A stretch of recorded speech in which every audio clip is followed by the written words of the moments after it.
امام ابو طالب مکی رحمۃ اللہ علیہ نے قوت القلوب کے اندر اس کو ذکر کیا۔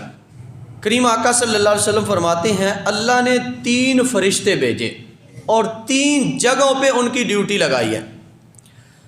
3 خاص فرشتے ہیں اور 3 خاص جگہوں پہ ان کی ڈیوٹی ہے، اور 3 اعلان وہ مسلسل کرتے رہتے ہیں۔ ایک فرشتہ اللہ نے بھیجا ہے کعبہ کی چھت، بیت اللہ شریف کی چھت پہ اس کی ڈیوٹی ہے، اور دوسرے فرشتے کی ڈیوٹی ہے مسجد نبوی کی چھت پر۔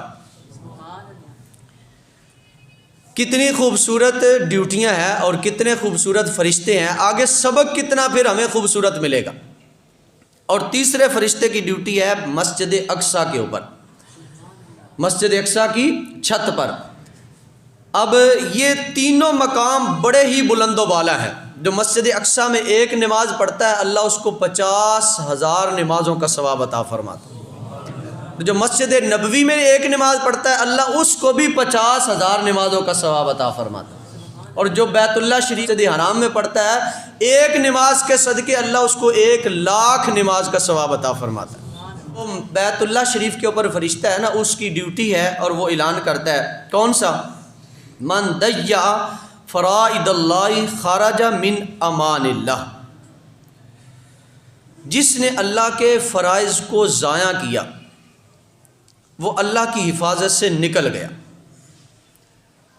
جو اللہ کے فرائض کو ضائع کرتا ہے وہ اللہ کی حفاظت سے نکل جاتا ہے۔ اگر میں اور آپ اللہ کی حفاظت سے نکل جائیں معاذ اللہ تو ہمیں کوئی حفاظت نہیں دے گا، اپنی امان میں نہیں رکھے گا کوئی بھی۔ ہماری آنکھوں کی حفاظت اللہ کرتا ہے، ہمارے کانوں کی حفاظت اللہ کرتا ہے، ہمارا جو سانس چل رہا ہے ایک باہر آتا ہے ایک اندر جاتا ہے، اس کی حفاظت اللہ کرتا ہے۔ اللہ فرماتا ہے میری حفاظت نہیں ہے اس بندے پر جس نے میرے فرائض کو ضائع کیا۔ اب فرائض ضائع کیسے ہوتے ہیں؟ نماز چھوڑ دینا یہ اللہ کا فرض ہے، روزہ چھوڑ دینا رمضان ہے، صحت بھی ہے، تندرستی بھی ہے، موسم بھی ٹھیک ہے، پھر اس کے باوجود بندہ چلتا پھرتا سگریٹ پی رہا ہے، پان اس میں منہ میں رکھا ہوا ہے، گٹکا پتنی کیا کیا بلائیں اس کے منہ کے اندر موجود ہے، بس جی وہ دل نہیں کرتا، بس میری ڈیوٹی بڑی سخت ہے۔ تو یہ اللہ کی طرف سے سرکار کی طرف سے سخت وعید ہے، جو نماز چھوڑے گا جدھر مرضی جاتا ہے وہ جائے، میں نے اس کی حفاظت نہیں کرنی۔ اب اللہ حفاظت نہ کرے تو کون کرے گا؟ جب اللہ کی حفاظت نہیں ہے تو کسی کی بھی حفاظت نہیں ہے۔ اللہ کی حفاظت ہے تو پھر ماں باپ کی بھی حفاظت ہے، پیر و مرشد کی بھی حفاظت ہے، امام خطیب کی حفاظت ہے، محلے کے بڑے نیک بندے کی صوفی کی حفاظت ہے۔ جب اللہ کی حفاظت ہے پھر ساری حفاظتیں ہیں، جب اللہ فرما رہا ہے میری حفاظت نہیں ہے تو پھر کسی کی بھی حفاظت نہیں ہے۔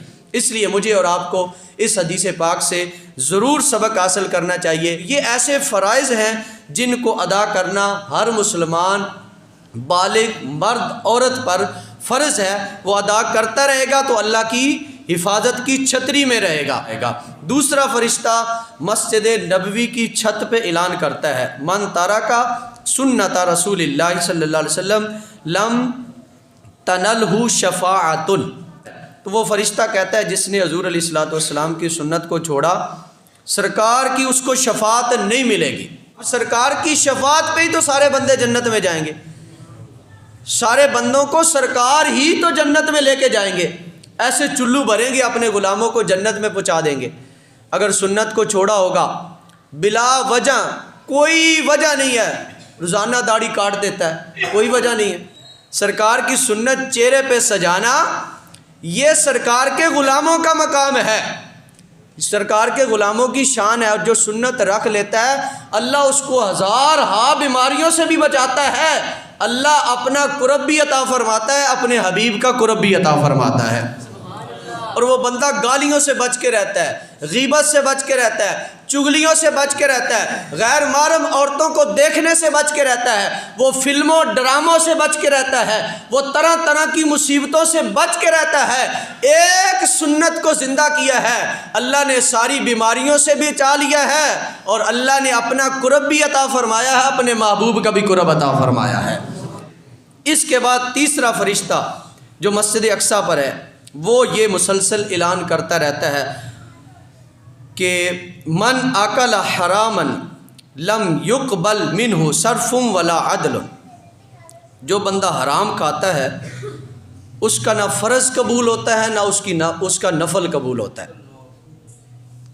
یہ تیسرا فرشتہ مسجد اقصیٰ کی چھت پر مسلسل اعلان کرتا رہتا ہے جس نے حرام کھایا۔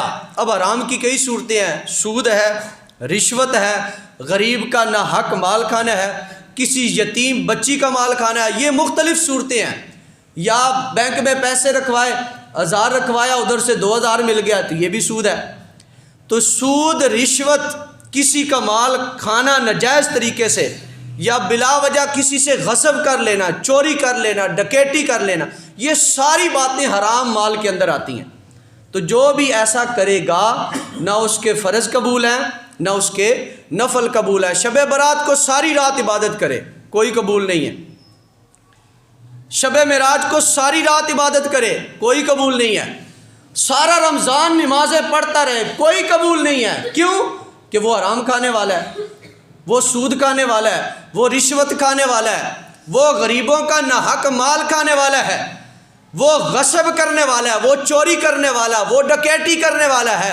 اگر حلال کھانے والا بندہ ہے، اور الحمدللہ بڑے بندے ہیں، بڑے بندے حلال کھانے والے ہیں، اور حلال کھانے والا ہے، شب رات معراج پہ عبادت نہیں بھی کرتا، 5 وقت کی نماز پڑھتا ہے، اللہ اس کی نماز کو قبول بھی فرماتا ہے، نماز کے صدقے جنت بھی عطا فرمائے گا۔